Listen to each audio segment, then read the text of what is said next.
All right. We'll go ahead and get started so we can get through this evening.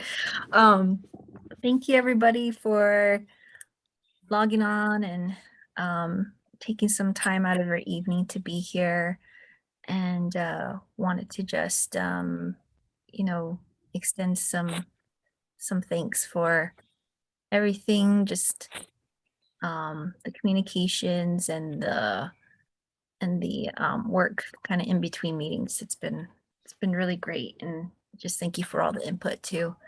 It's been very helpful, and just really appreciate it. So just wanted to mention that before we started. I'm going to ask Thelma to help me with roll call so we can establish quorum. And just for the record and the recording here, if you can just say that you're here when we call your name, and we'll get through that. Okay, I'm gonna just go down the list here. Dr. Lee? Yes, I'm here, present. Thank you. Denise Zuni? Hi, everyone. I'm here. Thank you, Denise. Jimmy Secretero?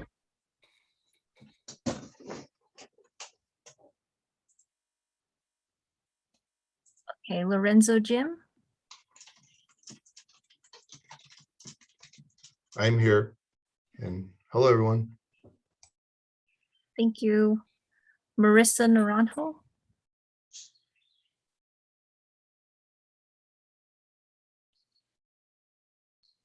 Okay, Kyle Tapaha?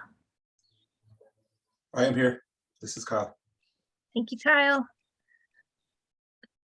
Kim Gleason? And I believe she sent me a message. She was unable to get on this evening. She had a prior obligation. And Kim Benali. I'm here. Hi, Kim. Thank you for logging on. Hi. All right. And myself and Thelma Antonio.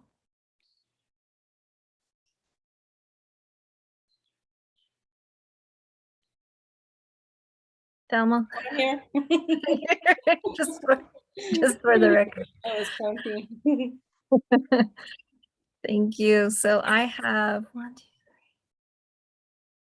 7 commission members present this evening, and 3 absent. Can you confirm, Thelma? Yes, that's correct.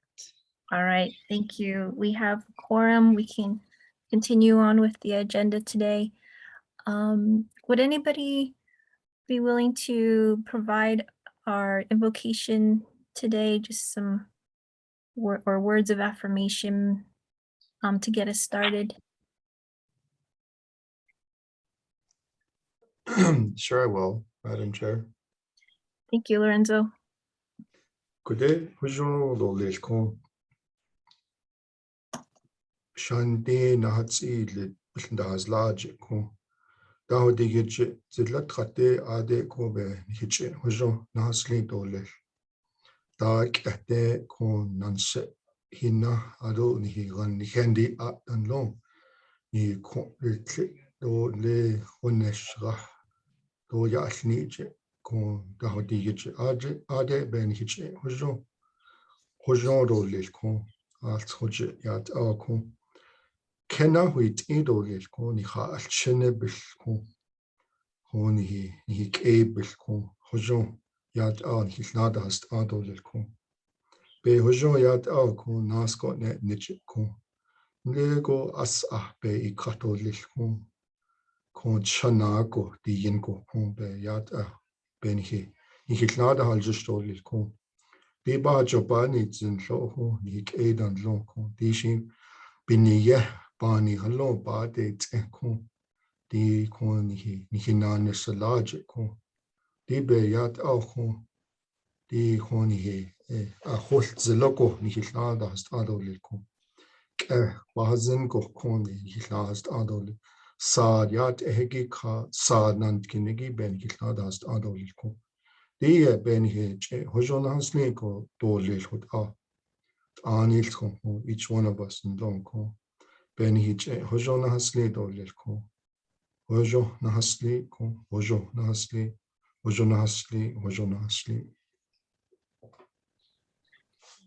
Oh, thank you, Lorenzo, for that prayer and words of intention for all of us. All right, I'm gonna move on to our next item, approval of this meeting's agenda, and just want to recognize Marissa Naranjo on the meeting. Hi, Marissa. Hi, good evening, everybody. Can you hear me okay? Yes, we can hear you. Okay, great, thank you. Thank you for joining.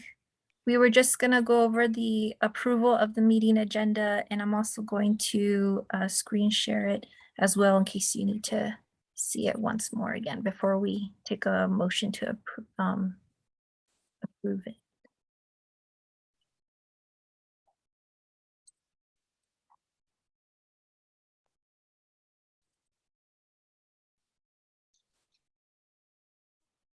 This is Denise. I motion to approve the agenda.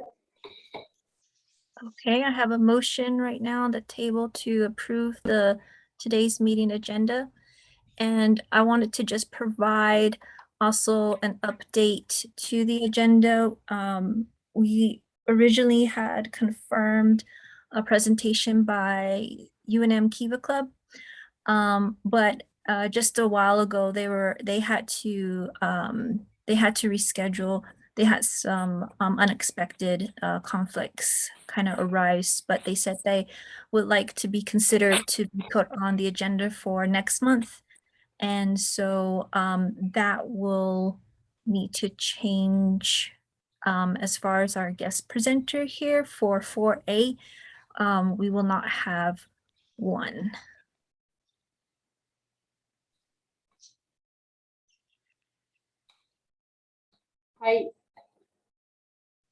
This is Denise. I motion to approve the agenda with the change made by Rebecca Riley. I have a motion to approve with the omission of 4A right now. This is Kyle, I second. Okay, I have a second by Kyle. Can I have a vote by everyone? And you can also put that in the chat as well.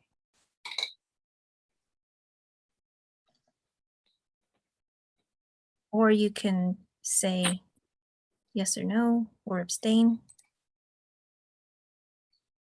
This is Thelma. I say yes. Thank you, Thelma. I have a yes from Lorenzo Jim, a yes from Kyle, a yes from Dr. Lee, a yes from Kim Benali, and a yes from Marissa. And that's a yes from me. All right, that is 7 yeses. The agenda for this evening's meeting is approved. Thank you, everyone. All right, our next meeting agenda is the approval of September's meeting minutes. And a copy of that was sent out as well, but I can go ahead and also screen share that if anybody needs to take a look at those.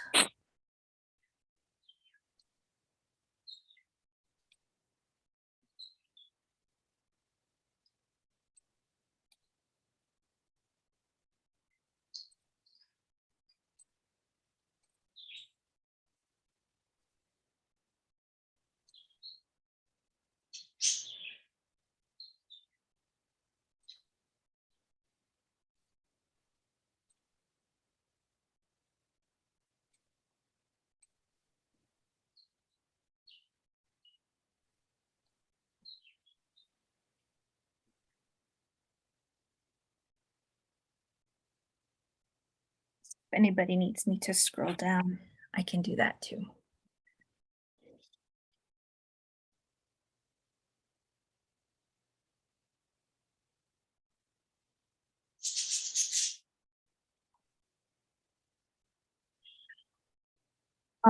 Thelma, I can't remember if this is my updated one or if this is the one that went out to everybody, but the original meeting minutes had Maggie, um, Dr. Maggie George's name as a member on it, so that needs to be taken off.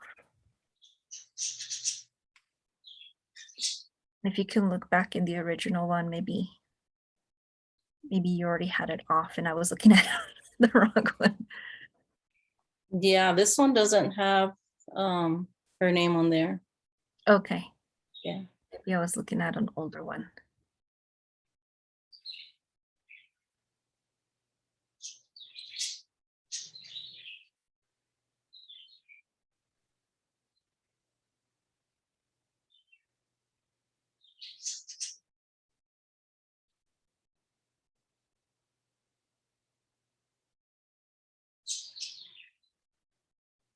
Are there any other edits or updates to the meeting minutes for September?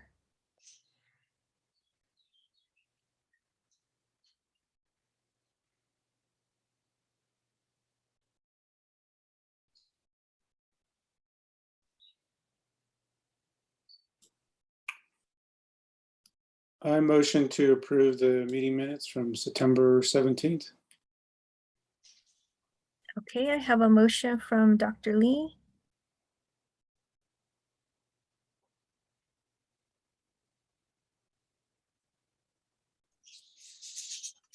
This is Kyle. I second. Okay, I have a second from Kyle.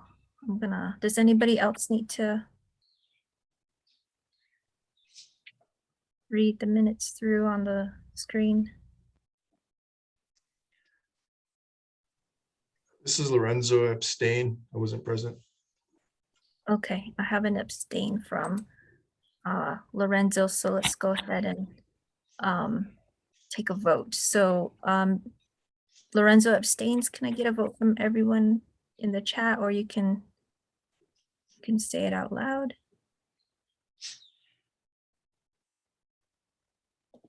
Okay, I have a vote of yes from Kyle, abstain from Denise Suni. She wasn't at the meeting. Yes from Dr. Lee, yes from Kim Benally, and yes for Marissa Naranjo, and that's a yes from me and a yes from Thelma as well. So I have 1, 2, 3, 4, 5, 6 yeses and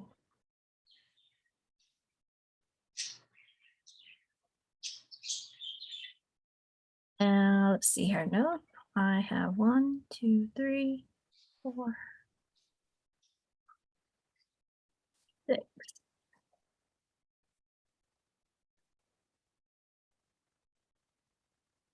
Okay, I'm counting somebody extra here. So we have 2 abstains and then 5 yeses. Is that correct, Thelma? That should be 6, right? Because there's 8 of us now.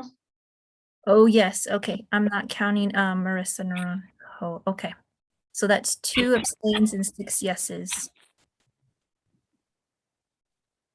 Okay, the meeting minutes for the September, let's see, September 17th meeting are approved. Thank you, everyone. Okay, so going on to our next item, for what would be 4A now, public comment. I see Terry's on today. Thank you, Terry, for joining us. Good afternoon, everybody, or good evening. Good to see everybody. Were there any public comments sent to the commission this evening? I have not seen anything. Okay, and I have not received anything as well, so we'll move on to the next item. For B now, discussion and approval on any new action items, and just wanted to provide just a time for discussion on any ideas or if there's anything that this commission would like to decide for Albuquerque's Native American Heritage Month in November. It's kind of around the corner. If there's any events or activities, if there's an action that we want to kind of plan for, I just wanted to kind of open it up for discussion here. And if there's any other topics that are related to that that you would all like to include, please do so. So I just want to open it up to everyone.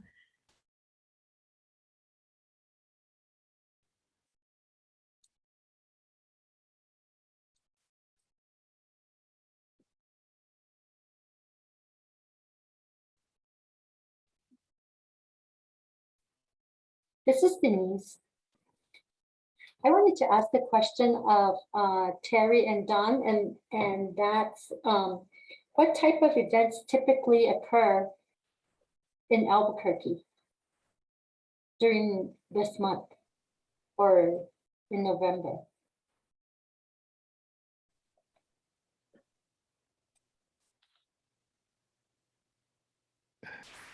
Typically, in the last couple of years that I've been a part of the city, is we've had various events that occurred, particularly in working with First Nations, working with APS, and this year, and then also SIPI, NACA, and other groups will have other events throughout the month also, and even including the city will also have an event that we will probably participate in. But the big event that I was going to mention is we're also looking at another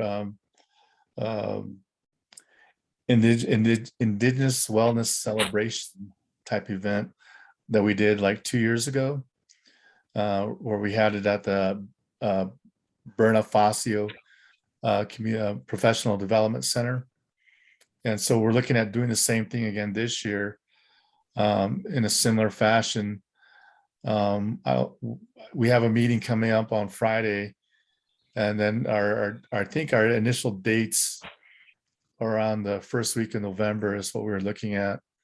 But what we're going to do too, that's going to be a little bit different this year, is we're actually going to allow the students to kind of set it all up, take control of the timing, who's going to be there, and what we're going to do, you know, the us, APS, First Nations, AIO, etc.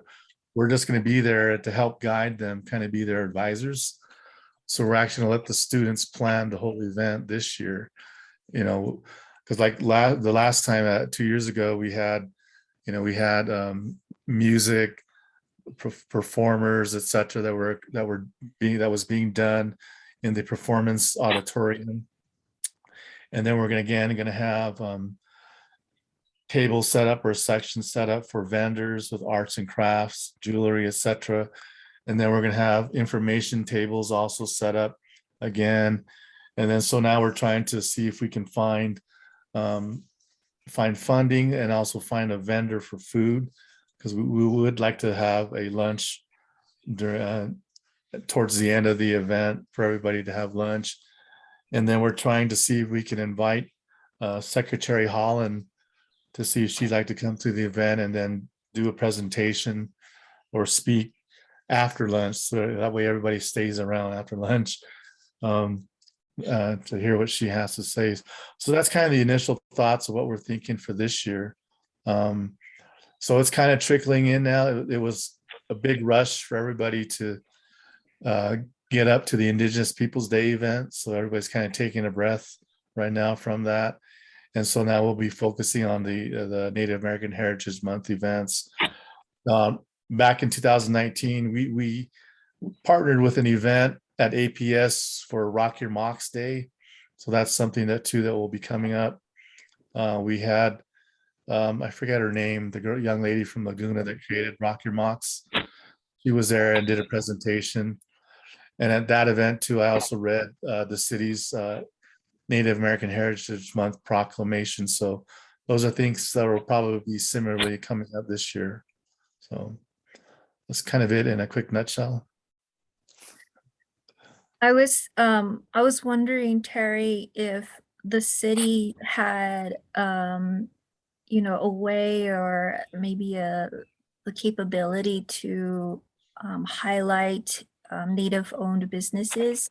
I think one of the things that I've really enjoyed seeing on social media is just the amount of Native-owned businesses that are here and around Albuquerque. And it would be really nice to get some of that promoted, you know, either through the city or through an event where we could invite Native-owned businesses and help them to get, you know, some more publicity around, you know, whatever it is that they're you know, providing to the community. I would really like to see something centered around that for you know, the men and women that are entrepreneurs in Albuquerque. So if there's any way or avenue that that could be highlighted, I think that would be really great.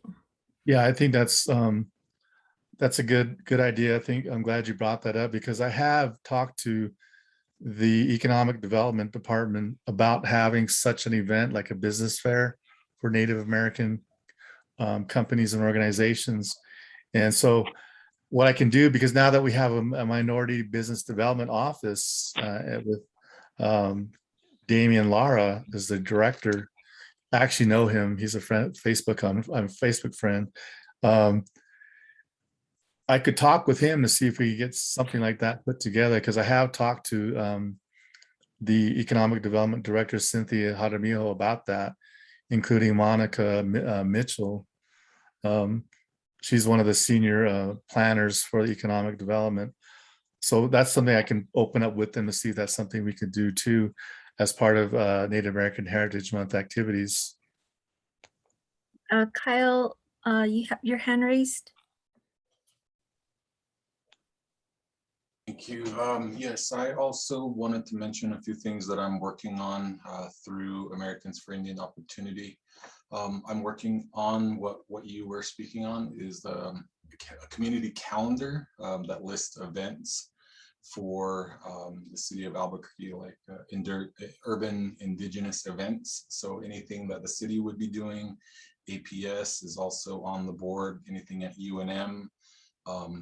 And yeah, it's going to double as a resource list as well. So it would highlight Native American businesses by Native, by local. So those are in the works, and I am still trying to get a few things together. I am working directly with APS right now on the calendar. So there are partnerships and collaborations in the works. I would be happy to share that with the commission and with the city as well for community building. So that's what I'm working on right now. Yeah, I think it'd be great, Kyle, too, to share that with us. That way we can post it on the city's website. Absolutely. Yeah, this would be publicly posted. It's going to double like a community board, a bulletin board in that style. It's going to be slightly monitored just to make sure events are accurate. And yeah, it's just a way for Albuquerque to highlight local Native people. So that's what my goal is for this. Right. Great, thank you, Kyle. Anyone else want to chime in? I have a question of Terry. Terry, you had stated that you were going to be looking for a vendor. Once are you? I don't know how you're going to do that, but if you're going to do like a written, I don't know, notice, if you could send me a copy, I'd like to get it to some of these other people here that sell food. Okay. Yeah, I believe last year we had Garcia's was our vendor last year. Yeah, this is Lorenzo. We we actually initiated that Indigenous Life Celebration event at Bonifacio, which was really a large collaborative. So at First Nations, as a nonprofit, we're able to solicit a lot of donations, a lot of resources. And I know we haven't, we were in September, I think, or over the summer, we were planning to kind of initiate some of these more in-person gatherings again. And I think we're looking at a powwow actually. And then the shift, with the variant, Delta variant happened. So I spoke to Don the other day, or is it yesterday? And it sounds like there's no restrictions with the school and using the inside facility. So I think we're gonna see what we can do to try to support this event again, the Indigenous Life Celebration event. Maybe solicit for food again, or I know there's some really great partners like the Duke City Gladiators. I know they provided some monies. First Nation provided some monies. We were able to do a community feed and actually arrange some presenters. Yeah, so I think we'll see what we can marinate to kind of get this rolling again. We also did a walk, I believe, that morning, like a wellness walk at that center. Yeah, so I think the nonprofit status was, kind of helpful to kind of gather items for the community.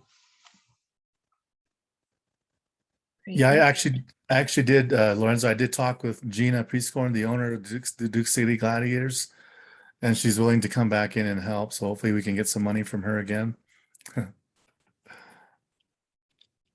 Now we'll just all donate for fry bread and stew, watermelon. Sounds good to me. Denise will do the oven bread, right? Yeah, so I think I'll look forward to this meeting on Friday. I think it'll be a good time to start focusing on getting this set up. Because I was talking to Dawn about setting up a virtual conference again, like we did last year because of the pandemic. And then she had mentioned that I know the meetings were happening on the Fridays, like around planning. I think with now sort of open, like no restrictions, I think we're open to kind of rolling with it again. Yeah, the meetings are at 2 p.m. on Fridays. Yeah, if anybody wants to get on, I'm trying to make most of them. And if I'm not able to make them, if anybody else can get on, that would be great too, just so we have some representation and a way of just, kind of sharing the information with everybody else. Kyle, you have your hand up again. You wanna?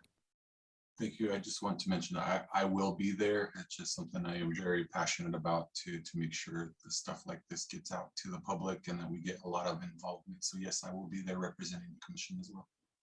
Great, thank you. One more thing, Madam Chair. In our last meeting too, we were talking about potential, I guess, presenters or individuals that can work with the students, because there's interest like on learning about climate change, learning about environmental issues, learning about governmental issues, etc. So they're asking too that if anybody is able to, with your expertise, help create a presentation or some sort of a function that would be part of the event this year. So that's also something that everybody can also think about. Great.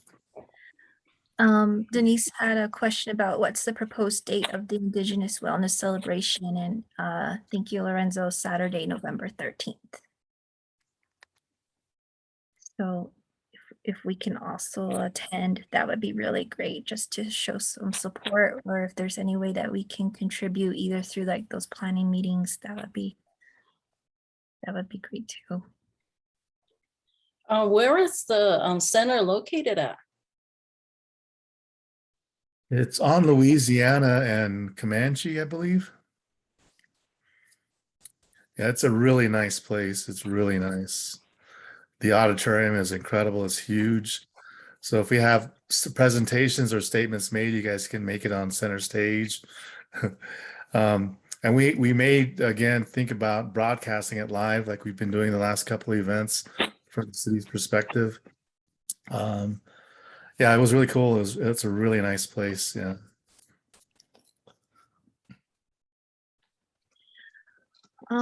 Any other, just thinking in terms of, the role of this commission, and,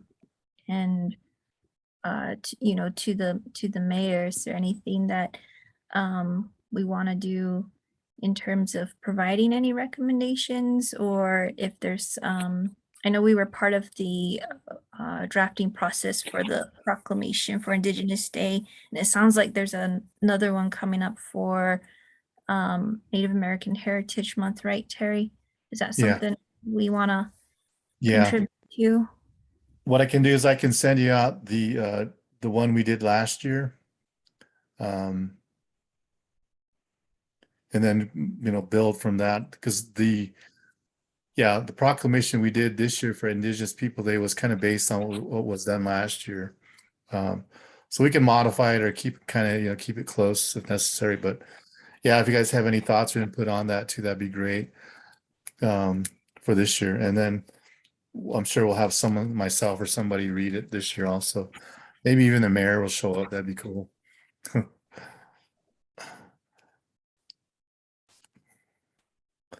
Hopefully he'll be our mayor. What am I saying? So yeah, Oh, get out and yeah. vote. Thank you, Kyle. He just wrote in the chat, Kiva Club expressed interest in holding an event for each week at UNM for Native American Heritage Month as well.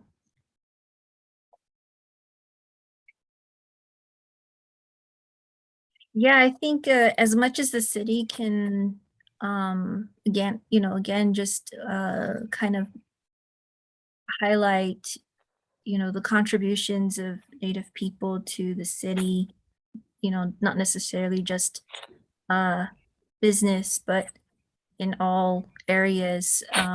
If there was a way to, capture people's stories and share them, that would be really great. I think it'd be nice to see, individuals learning about what they're doing and how we can support them, whether that's through education or health, who's out there, what are they doing, I think would be really great to see that throughout November. So That's a great idea, Madam Chair, because I think before the pandemic, the working with APS, one of the things that we were trying to do was focus on and highlight professionals, Native American professionals in the city. And so APS was actually, we had started a monthly, I guess, presentation talk by someone that was being held at the Bonifacio. And so we actually did start that, but once the pandemic came in, it stopped. So that was one of the things that we were wanting to, was to really bring to light and focus, that Native Americans, just aren't on the street corner asking for money, etc. But they're actually professionals working in the city, and these are some of the people who are doing that. So that's kind of what we were doing, is highlighting that. But I also think it would be great to have that at this particular event too. I think that would be great to have people presenting at that level also. And then even having a booth, let's say, for their businesses, that could be a part of it. Because I have been because we do provide talking points to the mayor. And one of the things I've been trying to emphasize the last couple of times is that we really need to start, or the city and the mayor needs to start talking about what Native Americans have done for the city, what we've contributed to the, the culture, we contributed to the labor force. We actually contributed to building the city and creating what it is, from our cultures, our food, our language, our song. In my research on the Albuquerque Indian School burial site, I actually got to look at some historical information on how Albuquerque was being created and developed and built. And we did pull in for the local pueblos, and they did provide a labor force to help building buildings, to be building the streets. We provided labor for the schools, for the hospitals, all those things. So those are a lot of things that Native Americans, within the region here, did contribute to and create and help build and continue to do now. So that's something I've been trying to get the mayor to begin to start talking about. And maybe that's something we can really focus on for this Native American Heritage Month, these events, but also even in the proclamation, getting in to recognize that too. So that's one thing I was going to propose too, is that we include something at that level in this year's proclamation. Thank you, Perry.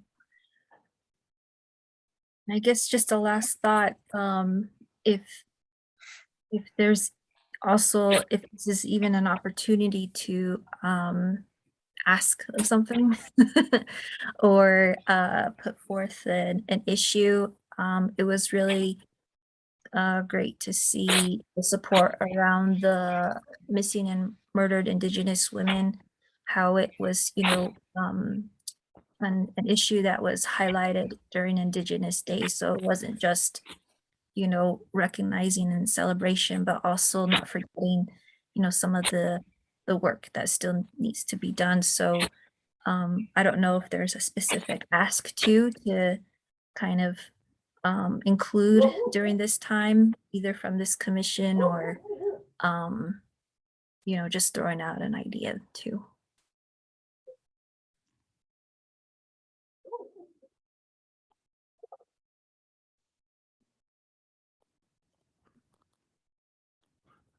Yeah, I think, sorry to butt in again, Madam Chair, but I think it's important that we continue to advocate for all these issues.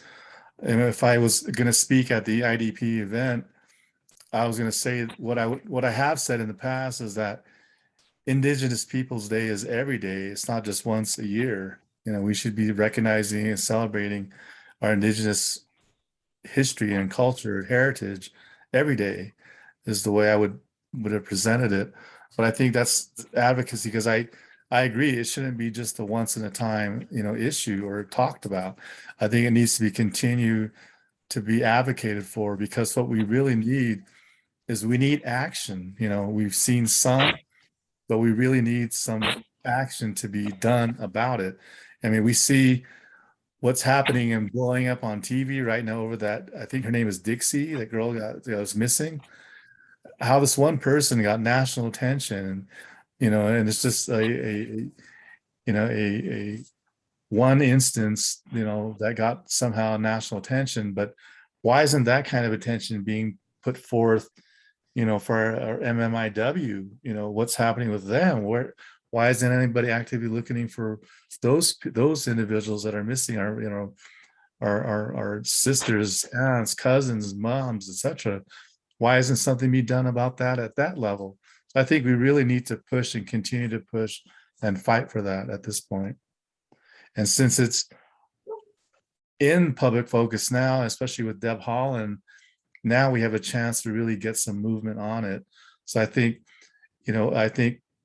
maybe ideas on how we can further assess information, assess a proposal or a project or ways of moving it forward. What are ideas out there that we can make it like happen?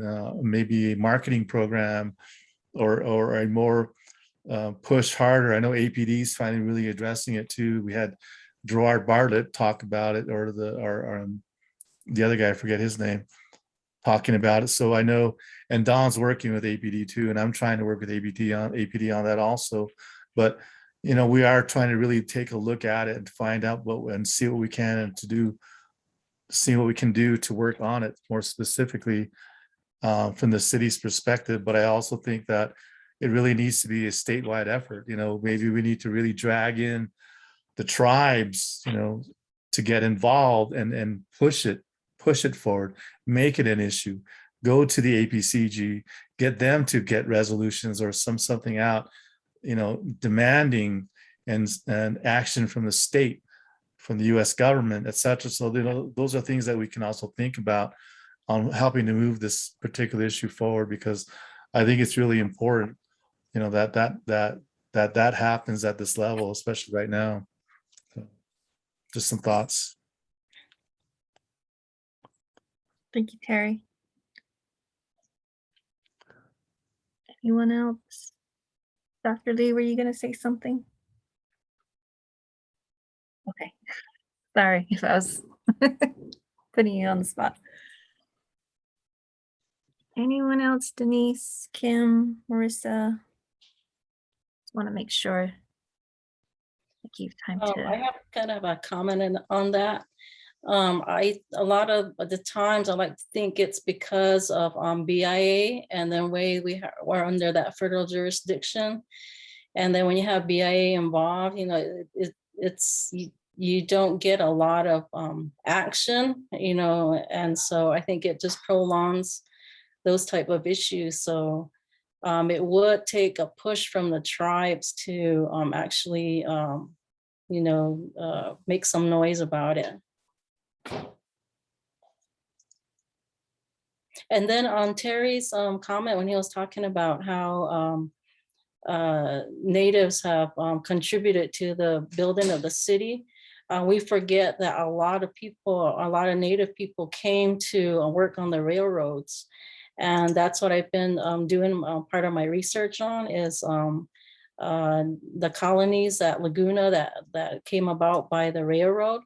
And in that, many worked in Albuquerque and Belen and all along the lines on the coal chutes and the maintenance shops and all that. And they even just moved to Albuquerque just to work on the railroad.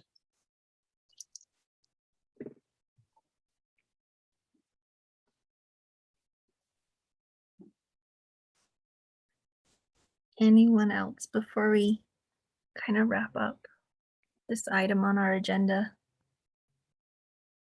This is Marissa. I had a quick comment too on Terry and Selma's responses on the Albuquerque Indian community's contribution to the city.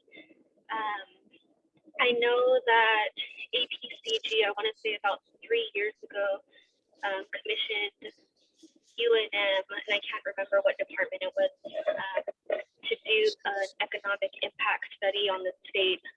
It was Beaver, and I can't remember what the acronym stands for. I'm sorry, I can get more information to you all.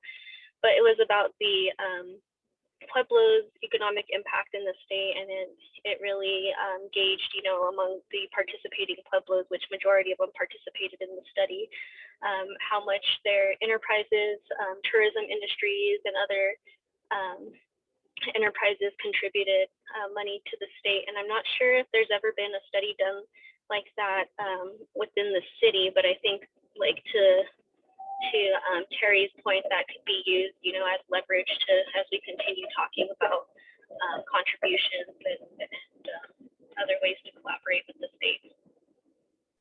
But I'll get more information on that and send it out to the commission. Thank you, Marissa.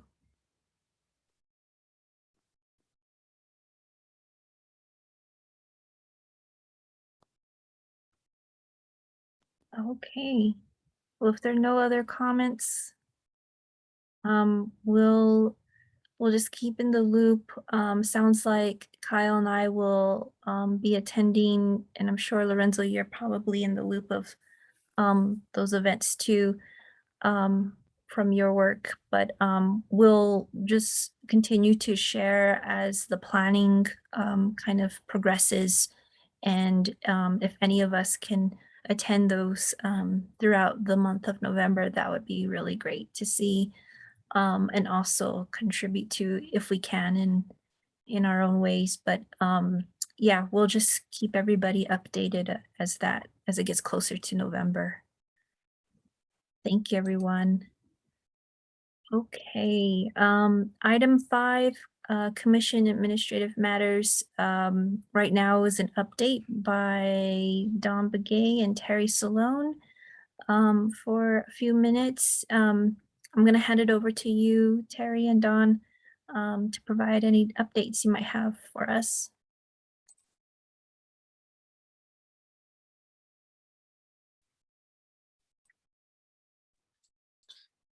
Thank you, Madam Chair, Commission members.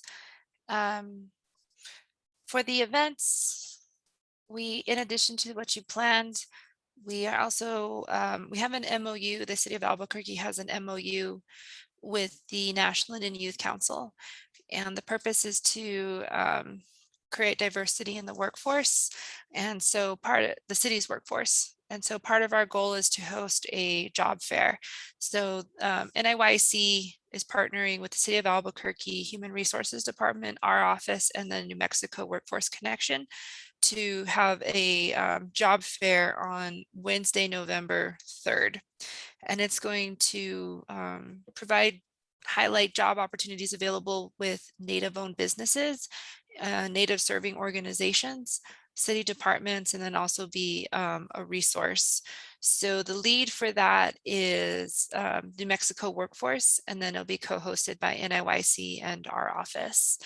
And so a lot of the information that Kyle is gathering would be supplemental to that in terms of like other businesses that may not be highlighted or hiring, but we can include as part of the promotion or promoting. We're wanting to make November a buy native, buy local, and to get that word out. So we'll definitely need a lot of assistance and comms assistance in public relations from the commission. So that would be extremely helpful to help gather information on the businesses and then also help get the word out on where these businesses, about these businesses. And I think we already touched on all the other events happening. We do a part of our culture change initiative, which is specifically training for city employees and select trainings that are open to the community. So Terry did one today. Yay, congratulations, Terry. It is what is tribal sovereignty? That was done today. And then next week on October 22nd, going over the role of the Office of Native American Affairs. And basically, you know, what is our role to the community and how does our office fit in with city governance in relation to tribal governance, and what does that look like? And then also with city governments working with urban Native populations. So we'll go through pieces of that just to kind of create an awareness. So if anyone's ever interested about like what exactly our office does and the overall goal and vision and mission, this would be a great one to attend. So this one's open to both city employees and community members. Also, Terry has another training coming up. That one is working with tribal nations, is that correct? And that one is going to be, when is that? I had my dates here. Let me know, Terry. Okay, also Wednesday, November 3rd from 1:30 to 3:30. And then Later. the last one is I'm doing another one on Tuesday, November 16th. It's the construction of the American Indian race and how that affects the delivery of services. And then the last one is on November 30th, which is understanding city community resources. So we have a lot of internal city trainings, and I'm not too sure whether or not these are going to be open to the community, but the purpose is to create equity awareness within our city employees. And that has been a huge piece of the culture change initiative of the Equity and Inclusion Office. So these are some pieces we're doing, and we welcome any other recommendations on events that we could do. And so we very, very rarely host an event. What we do most of the times is have a community partner propose an event where they need city support, and then that's where we will come in. we generally don't create an event as like the Office of Native American Affairs or the Office of Equity and Inclusion hosts this event. It's always in collaboration or to kind of expand or highlight an existing event that's already been planned by the community. So that's just to keep in mind, because events are just a small portion of what we do. And it's really hard to create that capacity. So any suggestions, recommendations, kind of look into that, into like the logistics of, or the thought process of how we're going to implement, who's going to do it, who's going to bring it out. Because it is really Terry and I for our Office of Native American Affairs. So those are for the pieces for the events. The other one I have is for the 4-H park. And so for an update on the 4-H park is on Monday, October 4th, the resolution 21205. The official title is acknowledging and recognizing the Albuquerque Indian School Cemetery at 4-H Park as a historical and sacred burial site, acknowledging the historical and ongoing intergenerational trauma experienced by Native American individuals, families, and tribal nations as a result of Indian boarding school policies, and committing to work with tribal nations and Native Americans toward reconciliation and healing. Pass City Council with unanimous vote on and this past Monday on October 11th was signed by Mayor Keller at the Albuquerque for Indigenous Justice event on Civic Plaza. So the resolution that we all participated in and contributed to was passed and signed into law this past week. So I think this will also help us create capacity in determining the future of historical trauma, ongoing trauma, addressing any type of needs and issues evolving or relating to Indian boarding schools. So I think this is something the commission can take note of and provide further recommendations, because we did include to accept and implement or provide capacity for commission recommendations, including those for the stakeholders. So part of that too is we also had a community input on the future of the Albuquerque Indian School Cemetery for 4-H Park virtual discussion, which was originally scheduled for October 8th.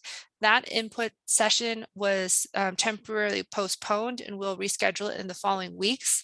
But our goal is to continue researching and identifying students that are buried at the cemetery, and to find families who were directly impacted by the burial site, to ensure they're included and invited to the input discussion process. And so my request of the commission would be to have a representative or representatives to be a part of our city planning sessions, which are pretty extensive. They're at least weekly during the working hours. And a lot of this is to really to provide the strategies on how the city is going to work on the future of the 4-H site. So this would be developing the process for community engagement. This would be developing the process for tribal consultation, tribal engagement, working with multiple jurisdictions, working with community, all of this, getting updates about, contracts for the non-invasive surveying or excavation, to also kind of be able to request and stack capital to pay for the surveying, or to also pay for any of the changes to the park, to present it onto city council and planning and subcommittees, to be able to share this information out with the community. So it is a pretty extensive, detailed, tedious process, and we could use as much direction and participation from the commission as possible. So that would be my one request, is to have a representative who's willing to commit to being included as part of this, if not multiple. And then building off of the missing and murdered Indigenous women, the Albuquerque for Indigenous Justice event on Monday did create a greater awareness about this crisis, especially here in Albuquerque, being the number, I think, was it top 3 cities with the highest numbers for both missing and murdered Indigenous relatives. And we saw overwhelming support from different community leaders about, yes, this is a crisis and we want to do something, but what is that something? You know, what is the ask of the city government, knowing that this is city, county, state, federal, tribal? What is the city's role in this, and how do we approach this? What is the systems change that needs to happen to ensure no more missing or murdered Indigenous relatives? So that would be a piece. It could include a resolution. It could include strategic planning. It could include law enforcement. So right now, everyone is really asking, like, what is the ask? And helping develop those strategies, I think we could request another representative to kind of help with that specific planning piece. These two, the 4-H Park and Missing and Murdered Indigenous Women and Relatives, will probably extend to the end of this year. So those are the biggest highlights that I have, the events, and then these two initiatives, and will probably be the same for November and December. So those are my updates. Terry, I don't know if you have anything else to add to that. Thank you. Thank you, Don. I think I pretty much brought everything else up. Don was pretty comprehensive on what we are doing. That just got me tired thinking about all of that. One thing I did do already in regards to looking for names of who may be buried there is I did do some research a couple of weeks ago. I went to the Manal school and looked at the Manal School Library and the First Presbyterian Historical Archives. And they did have information on the Albuquerque Indian School, because it originally started under the Presbyterian Church. And so I did get some names of some students that were there. There was 27. Most of them, or at least half of them, when they did pass away, they passed at home. So they were able to go home and pass. Because what happened too was diphtheria was a plague at that time, like a pandemic during that time. And then some of the students did pass and were buried at the site. So we do have some names. We do have the tribes where they were from. So we'll be working on contacting the tribes to apprise them of what we know at this point at that level. But again, you know, in addition to what's some students being buried at the park, we're also beginning to understand that there are other people buried there. Like there was actually a hospital that was near the area, so they may have buried people that passed away at the hospital, you know, from the disease or the plague at the time, that were buried there. We understood that there were hospital workers that also were buried there. And then also administrative people from the school may also be buried there. So it's going to be a combination that we're beginning to see unfold. Then and also in my research too on the federal boarding school level, we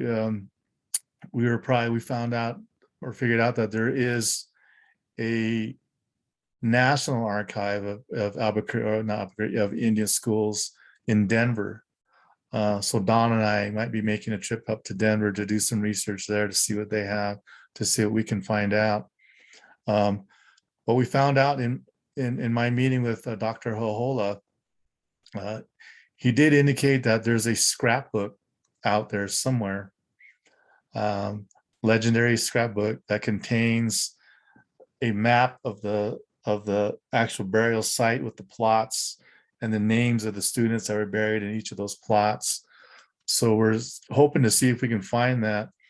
We're still looking to meet with the Santa Fe Indian School to see what they have. They did indicate to me when I called them that they do have some records, but they were supposed to get back to me at some point to let me know what they do have. And then that way I can go up there, or somebody can go up there and do a visit and see what kind of information that they also have there. And then we also became apprised that I think it's Fairview Cemetery here in Albuquerque also has some students buried at their cemetery. So we'll be working with them to see if we can identify any names or students and their tribal affiliation that may be buried there also. And see what else. I think that's it.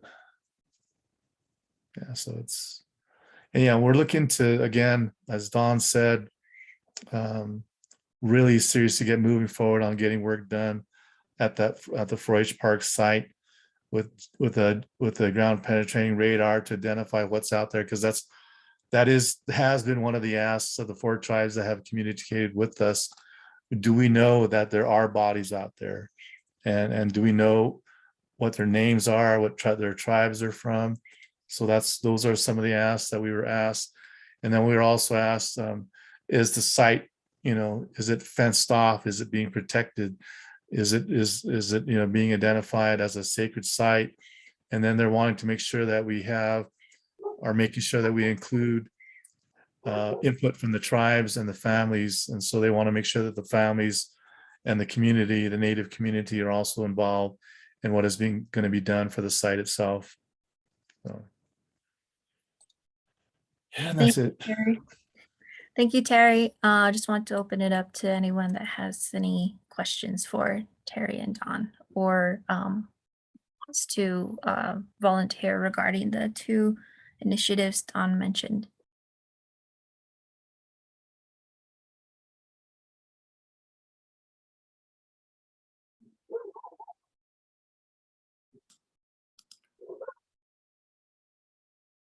Yeah, I might have missed it because I had to step out a moment ago. But Terry and Don, is the city providing resources for you to do all of this research and work?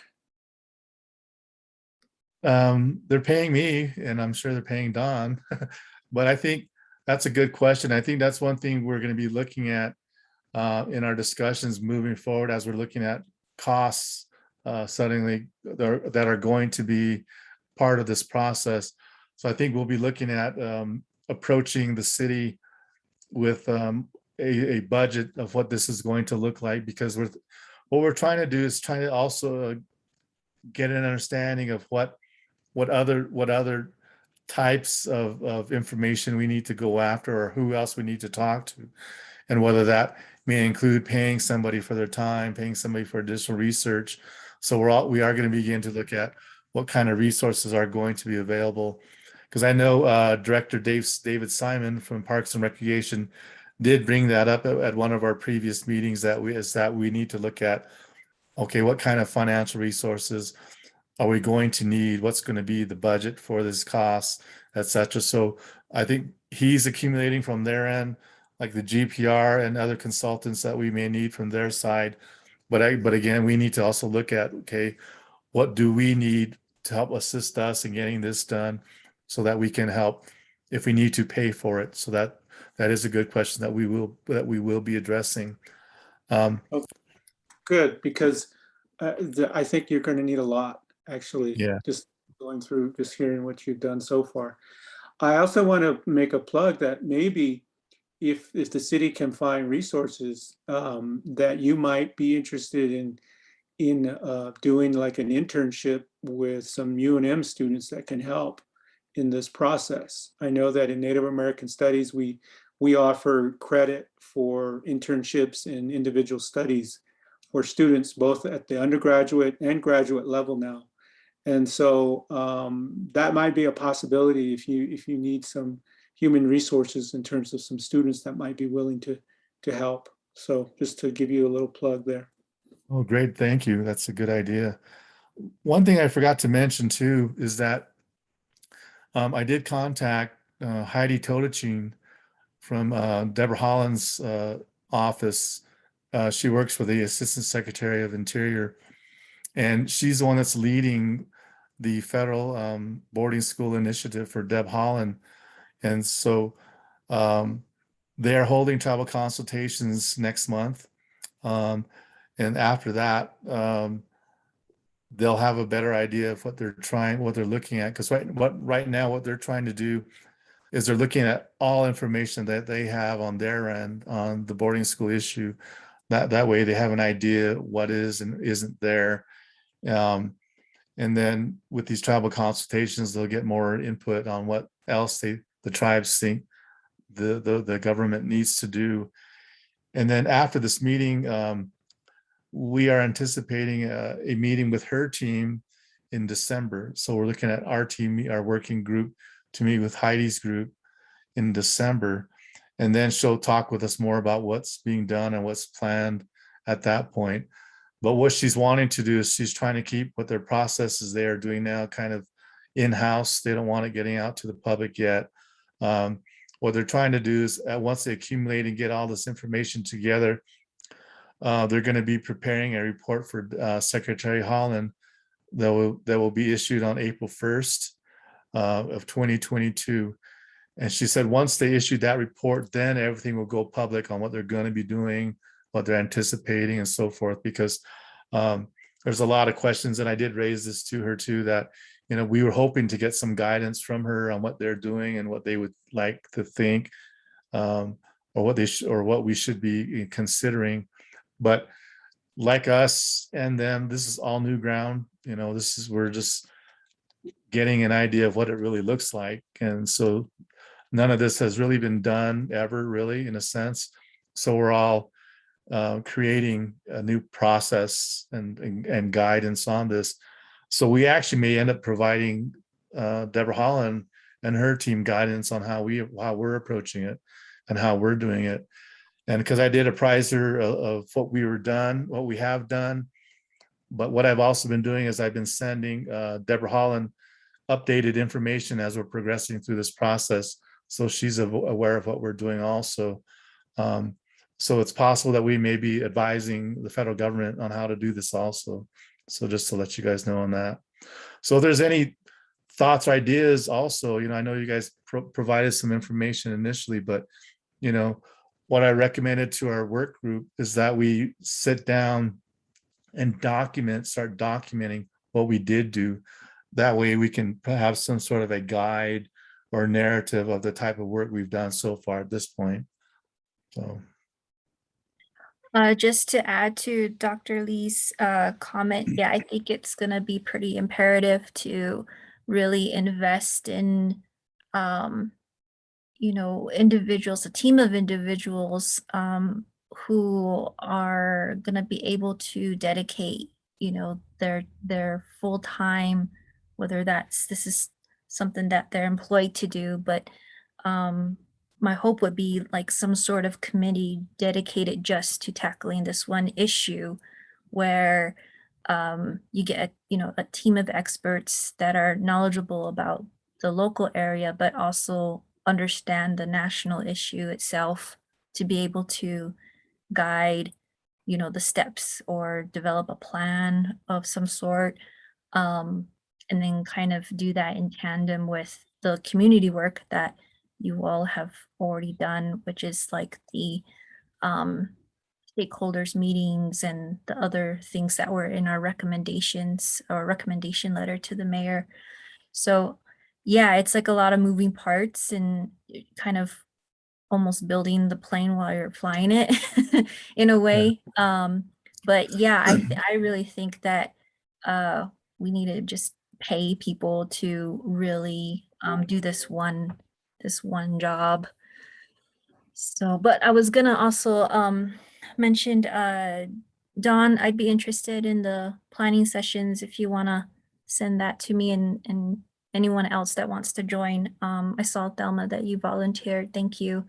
Maybe we can sit in on some of those together. Any other comments, questions for Dawn and Terry?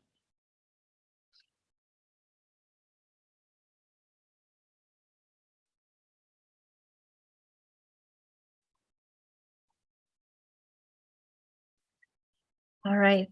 Thank you, Dawn. Thank you, Terry, for those updates. I'm sure if anybody else has any questions, they can reach out to you individually as well.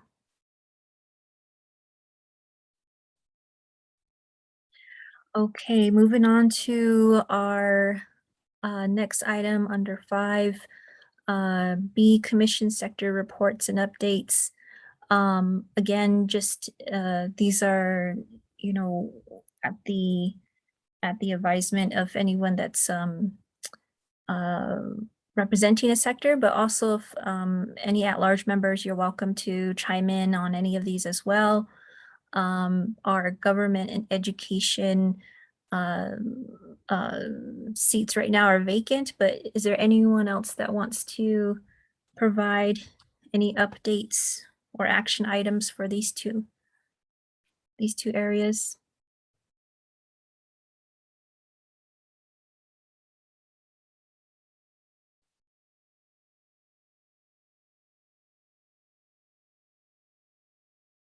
I did want to ask if the subcommittee for the outreach for new members, if we could schedule a time to meet after this meeting, maybe in the coming week or two, if we can meet together to just kind of form a plan of how to re-engage some of the tribes, or at least sending them some information about the commission. One of the items in our strategic plan is to build a sort of like, kind of like a flyer, or like some sort of communication that we can actually send to the tribes, that could be sent to them periodically, that just lets them know, you know, what the commission's about, how best they can send information or provide recommendations for individuals. And I just wanted to ask if we could set aside some time to kind of really put some ideas down on paper and possibly present that at the next meeting. And I'm just going to check to make sure I got the individuals right who are on that subcommittee right now. Let's see here. That is myself, Kim Gleason, and Dr. Lee.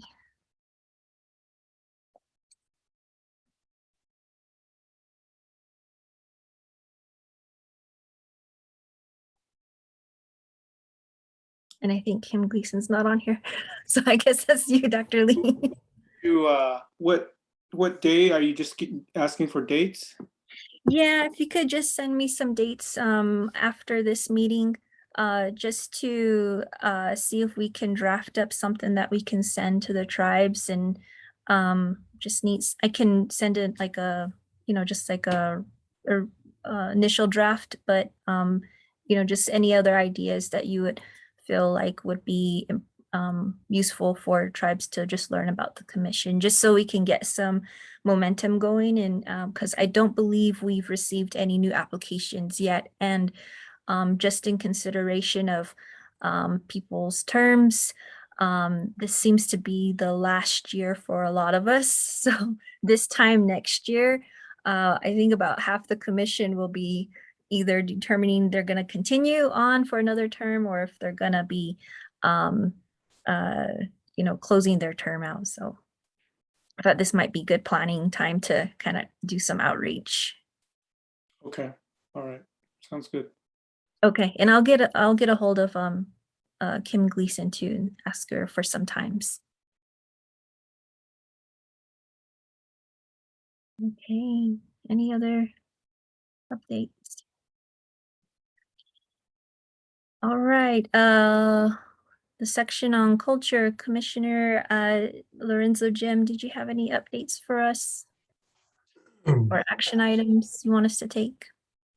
I'm not sure, maybe you can determine if it's an action item, but I know the previous commission meeting in, I believe it was in August, I had mentioned some updates on some support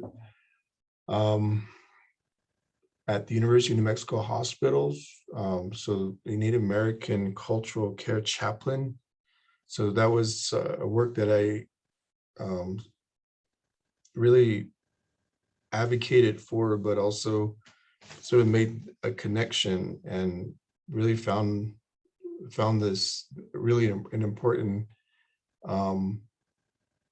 position for families, communities, because, you know, the hospital being really a hub throughout the state and actually throughout different tribes in Arizona, Colorado, Utah. So having someone there to really just provide resources. So for example, the cultural care kits. So like providing some basic, um, resources for families while they're displaced, or even, just comfort care. It was in our language was really important, even if it was a language of compassion. So that for the last about 5 years now, that's what I've been doing, but I stepped away in August, and I'm hoping that we could maybe support the idea of, creating a position with the director there at the Office of Spiritual Education and Care Program at UNMH. And I had also asked if he wanted to come to the commission to present on the need and really highlight the work, but also more importantly, maybe possibly advocacy for the hospital to maybe look at, continuing that and why that's important. So we've been sort of hit and miss since he's been out, but I'm hoping to re-engage with him and schedule a meeting. So I think that could be an item added on for him to present, or for us to talk about this position as a Native American cultural care chaplain, and really just highlight it so everyone knows, and that the resources and the support being provided to patients and families, is really happening, and it's really important.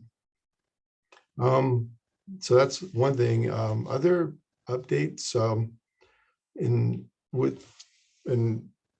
regards to First Nations, we have our first Healthy Native Youth Fall Camp tomorrow.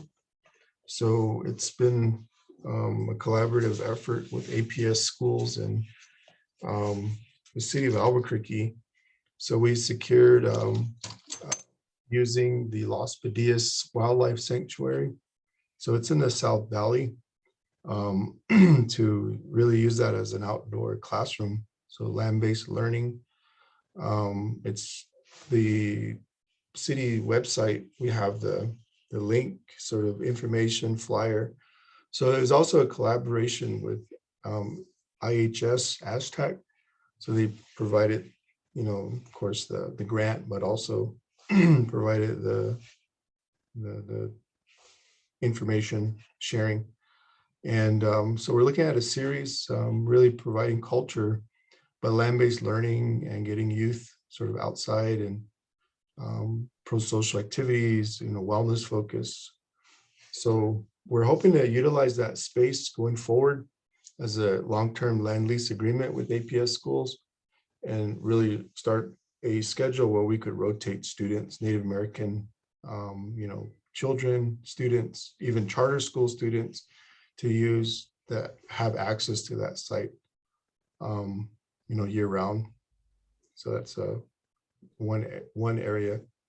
And then also to include culture, we have the Indigenous Life Celebration event. That's really a big part of it, was focusing on, some of the strengths and resilience, of culture, community, and family. I know we're focusing in different parts on the issues and some really deep, a lot of things still sort of gathering and, being in that sensitive place, but also identifying some of our strengths, some of our, a lot of families are resilient.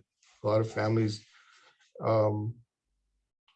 have provided a lot of, I'm sure if each one of us know that, how we sort of carry ourselves and what we turn to and how we help each other. And that's really what the Indigenous Life Celebration event is. So I think adding on some activities that are culturally, sort of focused. I know there was Mr. Williams provide a lot of those different, student talents. So those were highlighted. And then we also had a cultural section where we were able to integrate like the Makanas, the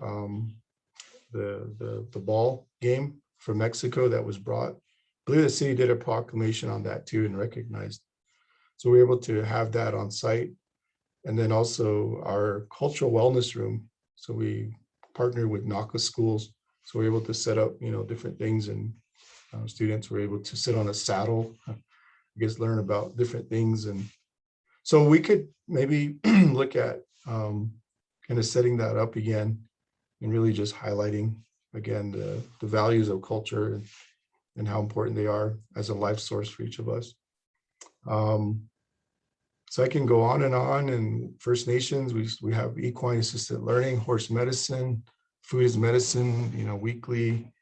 And we're working really close with Indian Child Welfare, the new CYFD unit. So now we're able to really provide individualized plans, integrating culture, but being a resource for, I know the state mandates culturally relevant services for all the children who are in state custody. So we're able to be really now a important hub for those services, and as well as wraparound services for their families. So I just want to highlight that as well. So I don't want to I know it's later in the evening and I don't want to continue talking, but those are sort of my initial comments.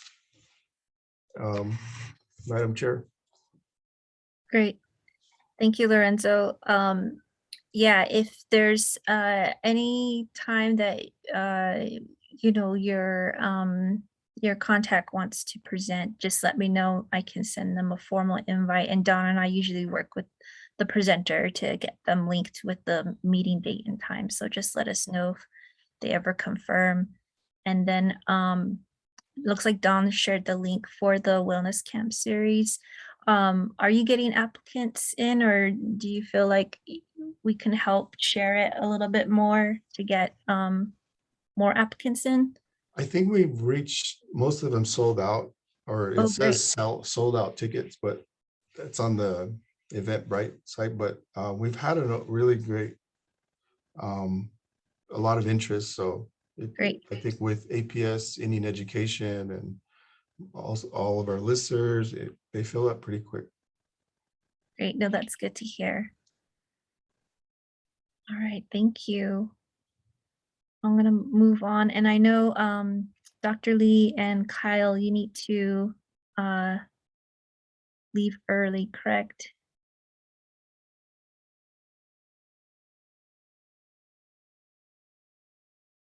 Or maybe they already stepped away. Okay, Dr. Lee says yes.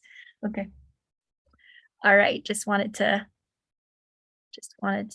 make sure that we acknowledge that for the record. Thank you, gentlemen, for getting on this evening. Right, and I saw your email, Dr. Lee. Oh, never mind. I will get to him. Don said there's 3 spots available for the Thursday, October 28th camp. So if you know any other families that would be interested, please share the link. And it did occur to me, Don, that are we able to get the access to be able to post to the Facebook page yet? Or is that still kind of in the works right now?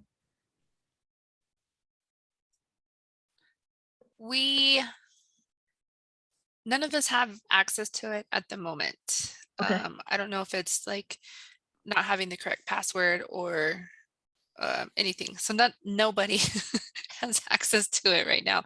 So we're working on it.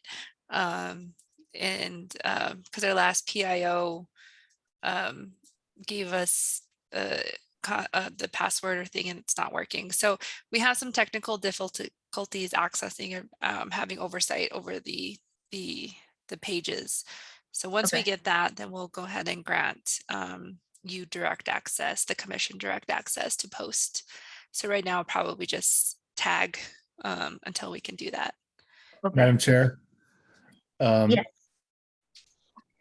I still have access to posting to the Facebook page.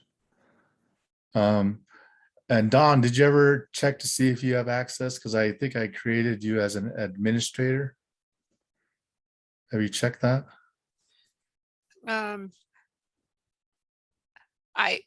don't have access to my Facebook. I haven't checked in years. Oh, And so I'm trying to get back into that to see if I can.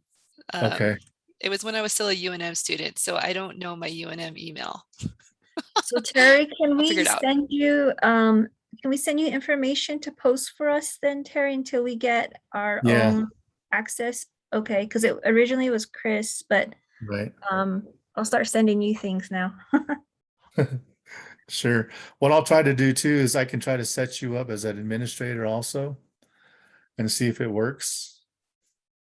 Okay. Because I don't have the password either, but I am one of the administrators for the account. Okay, Yeah. that would be great, just so that we can share some of the information that we get, and then we can have just another way of disseminating it on online. Yeah, Okay, I did post recently the video for the Indigenous Peoples Day event. So I just posted that on Monday night, I believe, or yesterday, sorry. okay, thank you. Okay, I'm gonna keep moving on here. I don't have any specific updates or action items at this time. I'm gonna keep going on to the next sector, workforce and employment. Commissioner Benali, do you have any updates or action items for us this evening? No, I don't. All right, thank you. And lastly, Environment Commissioner Naranjo, do you have any updates or action items for us tonight? I don't this evening, but appreciate the time regularly scheduled on the agenda for this portion. Thank you. And any other members present this evening?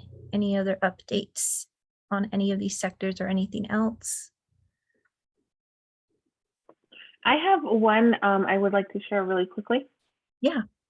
So the coalition that I work with, the New Mexico Coalition of Sexual Assault Programs, we are working on a big ask from the New Mexico State Legislature, and it's the amount, it's for $5 million, and it's something that our coalition has never asked for before, in the past. And part of the funding will go to support, well, all of the funding will go to support survivors of sexual violence in New Mexico. And so part of the funding will be allocated for like SANE nurses, SANE centers around the state, rape crisis centers around the state, child advocacy centers, where when a kiddo experiences sexual violence, that they go there for the forensic interviews and advocacy services. And 200,000 of that 500 million, of the 5 million is will be allocated to Indigenous services and research. So there is a lack of research for on sexual violence in New Mexico tribal communities, both urban and rural.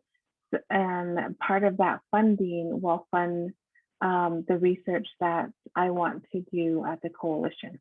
So I just wanted to share that with you. We do have an online petition that we're sending around to get support for the campaign, and I'll put that the link for that in the chat. Would a letter of support from this commission be helpful for that? Oh yeah, that would be great. I can get that information and share it with you all. Is that an action item we want to formally take, mission members? I think we have enough to take a vote on it. We would just need a motion for somebody to, I guess it could be a subcommittee to review a letter of support if this is something that everyone is in agreement with. And then that subcommission would draft, and then, we could approve the final draft just through the subcommittee. Just want to hear what everybody else thinks, or if somebody wants to make a motion as well. Or you can motion it, Kim, too.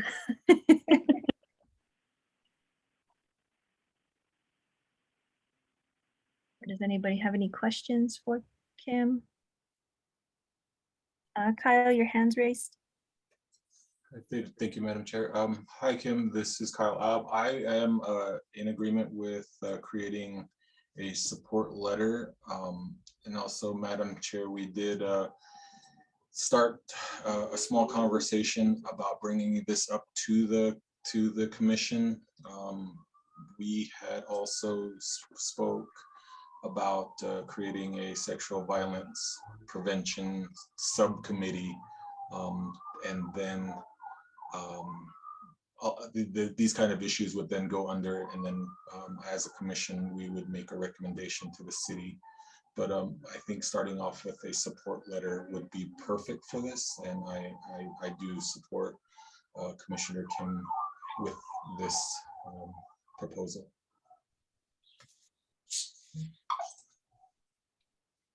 Thank you, Kyle.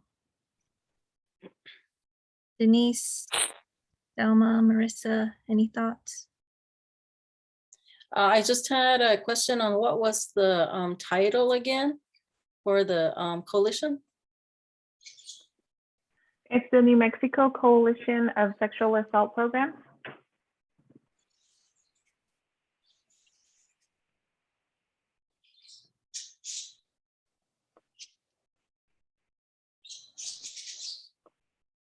I provided the link for the online position that gives a little bit of background on the ask to increase funding.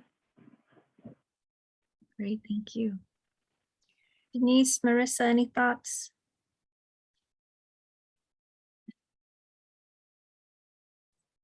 I'm in support of creating a subcommittee to help draft and review.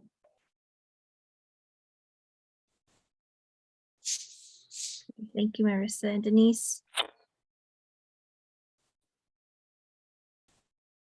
I don't have any comments. Okay. Sorry, I was in the process of responding to maybe it's is it Don's request for information on the language access toolkit? So I missed the conversation, sorry. Okay, no, it's okay. Well, I'll motion to create a subcommittee to draft a letter of support. I think this is really an important initiative that, you know, needs more attention and funding, of course. And so that committee would be involved in doing that, and then the final approval will be through the committee once everyone has had a kind of a look at it. Do I have a second?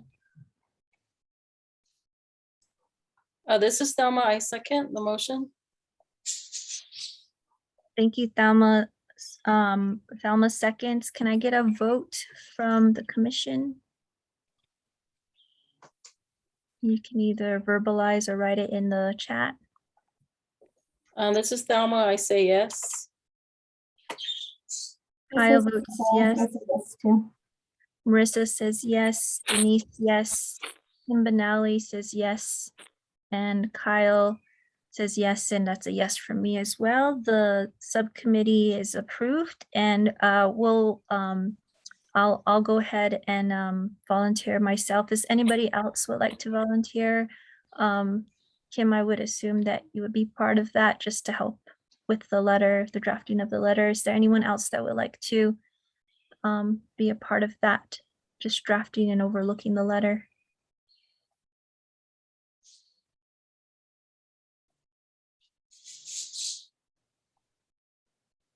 Was that a bird? I hear a bird. Yeah, Is can that you hear your me? bird? They're noisy.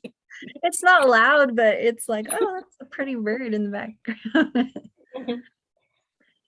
Kyle, would you be interested in just helping us look over the letter? Yes, Madam Chair, I would be interested, yes. All right, thank you. All right, Kim, you have your subcommittee, so just let us know when you would like for us to start that, and just we'll get together after this meeting too. Any other comments? Questions? All right, moving on to our last item, commission member recruitment and application updates. I don't believe there are any, is that right, Dawn? Correct. I do not have any updates at this time. All right, thank you. And just a quick announcement before we wrap up here. I am gonna start re-looking into trying to see if we can at least meet once before the end of this year in person. We kind of got we kind of had to put things on the back burner just when we were about to kind of schedule something. Either it was a in-person meeting or somewhat of a commission retreat. That's when city council had everybody go virtually, but some things are opening up a little bit more. So I just wanted to just give everyone a heads up that I'll look into that and just see where we're at. And I was working with Terry just to find a location and everything. So if anything changes, if we are able to have an opportunity to meet in person, we will definitely let everybody know for sure. So that is it. We're at an adjournment. Thank you, everyone. We even finished early, not by the 6:30, Kyle, but try to. Can I get a motion to adjourn? I motion to adjourn our meeting. I'll second. Thank you, Kyle. Motions, Denise seconds. Can I get a vote from everyone? This is Kyle, I vote yes. Thank you, Kyle. That's a yes from Kim Benali, yes from Marissa Naranjo, yes from Denise Zuni. Thelma, you're on mute. That was the birds. Okay, yes. Thank you, Thelma. That's a yes for me. So that is 6 yeses. This meeting, Commission on American Indian and Alaska Native Affairs is adjourned. Our next meeting is November 10th. That's a Wednesday evening from 5 p.m. to 7:30 p.m. on Zoom for now. So thank you, everyone. Have a wonderful rest of your evening. I hope you all stay safe and well. And we'll see you next time and or through email. Thank you, everyone. Thank you, Thank Madam Chair. you. Thank you, Commissioners. Have a good night. Thanks all. Take care. Good night, everyone.